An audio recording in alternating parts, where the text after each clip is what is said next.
안녕하십니까. 인문학연구소 인현입니다. 이번 시간에는 7분 인명록 8번째 튀르키예 공화국의 아버지 케말 파샤에 대한 내용을 이야기해 보려고 합니다.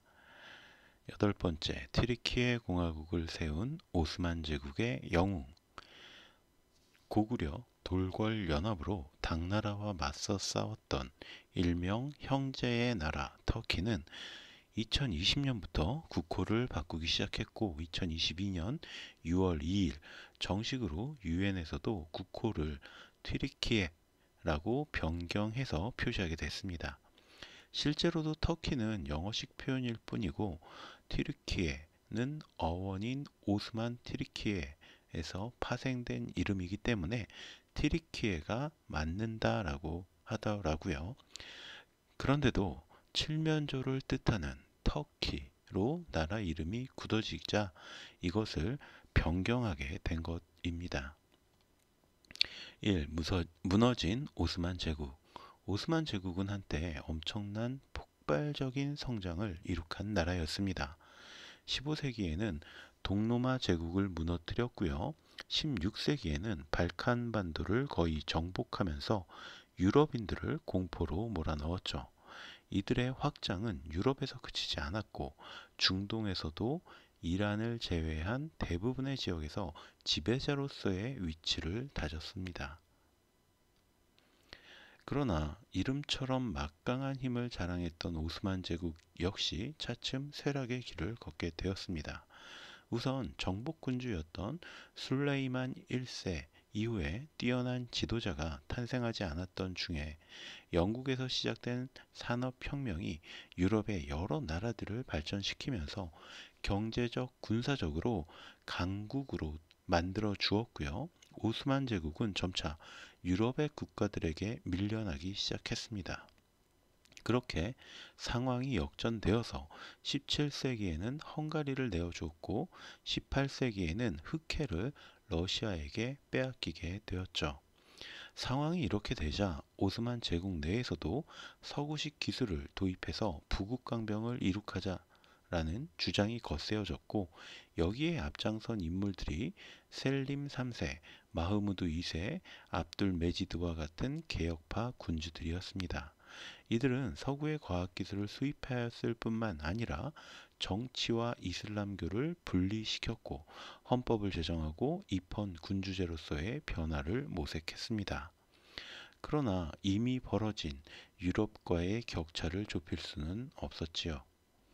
1829년에는 영국과 러시아의 후원을 받은 독립전쟁에 승리한 그리스가 독립을 했고 1853년에서 1856년의 크림 전쟁은 세력 균형을 염두에 두었던 영국, 프랑스, 프로이센 등이 편을 들어준 덕분에 가까스로 러시아를 물리쳤지만 1877년에 시작된 러시아와의 여섯 번째 전쟁에서는 참패를 하면서 아시아에서는 카프카스를, 유럽에서는 불가리아, 루마니아, 세르비아, 몬테네그로를 상실하고 말았습니다.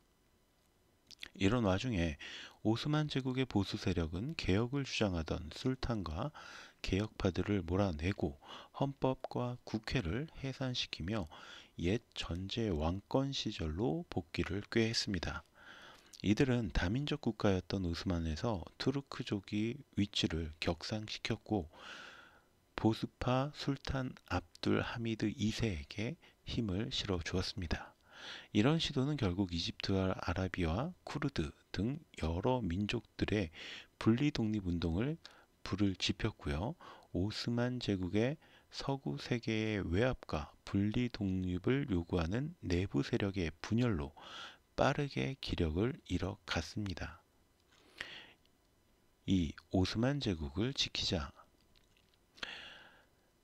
술탄에서부터 개혁이 실패했지만 오스만이 변해야 한다라는 당위성은 입증이 되었던 상태였기 때문에 이제 오스만 제국의 사람들은 아래에서부터의 혁명을 꿈꾸게 되는데 이때 등장한 사람이 바로 청년 투르크당의 케말 파샤였습니다.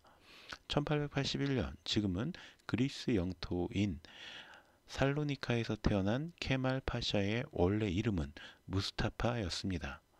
아버지 알리 리자 에펜디는 군인이었는데 퇴역 후에 세관원을 거쳐서 목재상을 하다가 무스타파가 7살 때 사망한 것으로 알려져 있습니다. 그의 어머니는 무스타파가 성직자가 되기를 희망했지만 어린 시절부터 군인을 꿈꾸던 무스타파는 어머니 몰래 사관학교에 입학을 해버립니다. 그리고 그 사관학교의 수학선생은 그의 수학 실력과 성숙한 모습을 칭찬하면서 완전하다라는 의미의 케말이란 이름을 덧붙여 주었다고 전해집니다. 사관학교를 졸업하고 소위로 임감한 그는 바탄베 휘리에트라는 청년 장교들의 비밀 조직에 가담을 해서 활동을 하기 시작했고 이 조직이 바로 청년 투르크당으로 발전합니다. 이들은 제국의 각지에서 벌어지던 분리독립운동을 진압하면서 일정한 세력과 명망을 얻게 되었고 결국 1908년 6월 마케도니아에 집결한 청년 투르크당의 군대가 이스탄불로 진격을 합니다. 압둘하미드 2세는 그들의 요구 조건을 들어줄 것을 약속하면서 입헌 정치가 재개가 되었고 개혁 정치가들이 석방되는 듯 했지만 압둘하미드 2세는 다시 보수파와 힘을 합쳐 입헌 정치를 중단시키려는 음모를 꾸미다가 발각이 됩니다. 청년 투르크당은 다시 한번 이스탄불로 진격을 해서 압둘하미드 2세를 퇴위시키고 그의 동생인 메메드 5세를 술탄의 자리에 앉히는데 이때 케말은 28살의 나이로 이스탄불 진공 병력의 총지휘를 맡아서 이 작전을 성공시켰고 덕분에 이름을 알리게 되었죠. 그러나 당시 케말은 사관학교 동기이자 청년 투르크당의 실권자였던 이스마일 엠베르와 잦은 의견 충돌을 벌였고 사이가 좋지 않았습니다. 특히 제1차 세계대전에 독일, 오스트리아와 함께 참전하는 일에 대해서 케말은 끝까지 반대했지만 결국엔 엠베르의 뜻에 따라 참전을 하게 되었죠. 이때 영국과 프랑스는 오스만 제국의 수도인 이스탄불을 점령하기 위해서 다르달레스 해협의 군사기지 갈리폴리에 공세를 퍼부었습니다. 그리고 대령으로 참전한 케말은 군사들을 이끌고 갈리폴리로 달려가 우리가 무너지면 오스만 제국 본국이 무너지고 우리가 이젠 노예가 되는 생활이 기다리고 있다. 제군에게 미안한 말이지만 살아남기 위하여 싸우는 것이 아니라 죽기 위하여 오늘 싸워야 한다. 라고 외치고 군사들을 지휘해서 갈리폴리 방어전을 승리로 이끌게 되었습니다. 이후에 그는 엔디른의 방어전에서 협상국을 막아내면서 소장으로 진급했고 카프카스 전역에서 러시아 제국군을 물리치면서 중장으로 진급하며 겨우 3년 만에 36살의 나이로 오스만 제국 육군 7군 단장까지 오르게 됩니다. 하지만 결국 제1차 세계대전에서 패배한 오스만 제국은 더 이상 제국이라고 부르기 힘든 지경에 이르렀죠. 오직 케말만이 본인이 반대했던 전쟁을 통해서 국민들에게 영웅이 되었고요. 지도자를 뜻하는 파샤가 이름에 붙게 되었습니다. 3. 터키 공화국의 탄생 1919년 5월 19일 무스타파 케말은 술탄의 명령에 따라 흑해 연안의 항구 도시 삼순으로 향합니다. 그곳에는 술탄에게 거역하며 소규모적인 저항을 벌이던 군대와 민족주의 단체 등이 있었는데 그들을 진압하는 것이 케말에게 내려진 명령이었습니다. 하지만 삼순에 도착한 그는 오히려 그들과 합류를 해서 국내 질서를 회복하지 못하고 외국의 침략에 제대로 대응할 줄 모르는 현 정부를 불신임한다. 이제 우리는 제국의 허울을 벗고 터키 민족국가를 수립해서 국난을 극복해야 한다라는 입장을 발표합니다. 당시의 술탄 메흐메트 6세 바이덴티는 바이데티는 케말에게 사형을 선고하기까지 했지만 실질적으로 그를 제재할 방법이 없었습니다. 오히려 민중들과 많은 군대들은 케말에게 합류하기 바빴죠. 1920년 4월 23일 케말은 군사 요충지인 앙카라에서 국민회의를 주최하고 자신의 명성과 국민정부의 명분을 바탕으로 군의 지지를 확보합니다. 이스탄불의 술탄은 이 회의를 인정하지 않았을 뿐만 아니라 케말과 그의 동료들을 파문해서 신앙의 적으로 만들어버렸지만 앙고라의 새 정부를 향한 국민적 지지는 오히려 높아졌습니다. 그 와중에 케말이 동쪽에서 아르메니아의 침공을 물리치고 다시 서쪽에서 그리스를 물리치자 그에 대한 지지는 거의 절대적이 되었죠. 군권과 민심을 확보한 그는 1922년 10월 술탄의 종교적 권한만 인정하고 정치적 권한은 폐기한다라는 개혁안을 통과시켰고요. 1923년에는 인민당을 집권당으로 삼아서 앙카라를 새로운 수도로 만들게 됩니다.